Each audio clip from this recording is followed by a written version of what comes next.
Right now, one narrow stretch of water is holding the global economy hostage. The Strait of Hormuz. On a normal day, around 150 ships pass through it, but recently that number dropped to just 4. And almost instantly, everything reacted. Oil prices jumped, shipments slowed, and whether you noticed or not, you started paying more. For fuel, for transport, and even for the things you order online. And the strange part is, we have seen this before. Back in March 2021, a single ship ever given got stuck in the Suez Canal. For days, one accident was enough to disrupt the global trade. But here's the difference. That was an accident and Hormuz was a choice.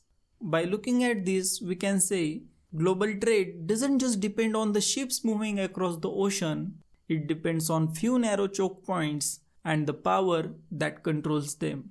For decades, that power has largely belonged to the one nation, United States. And if you are outside that system, you are exposed. Now imagine being a China, a country that depends heavily on global trade, but has most of its lifelines running through a single choke point, the Strait of Malacca. Even Chinese leadership has acknowledged this risk.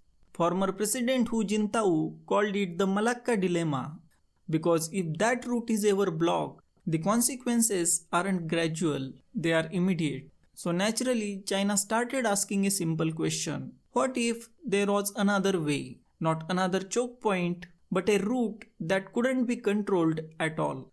And for a long time, there wasn't any.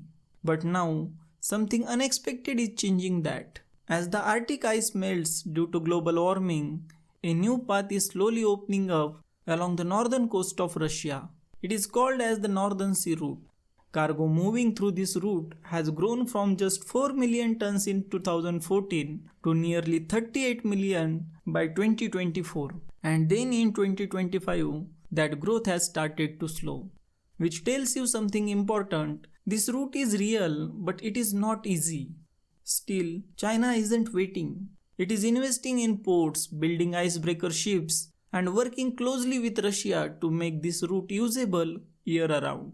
They even have a name for it, the Polar Silk Road, a quiet extension of their global trade network designed to avoid the routes they don't control.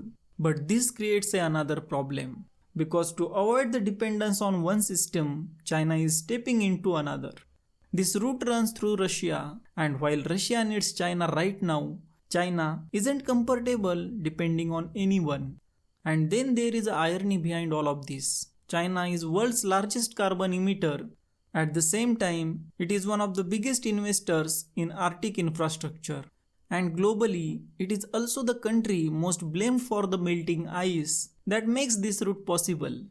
In a strange way, it is helping create the problem while also benefiting from it.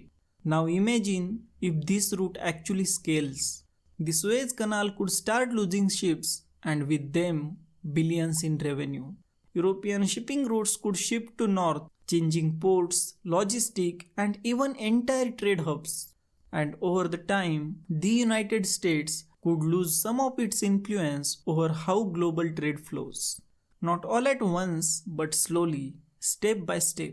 So what do you think? If this Arctic route keeps growing, does it actually break the current system or just create a new one? Let me know that in the comment section, and if you find this video interesting, make sure to like, share and subscribe.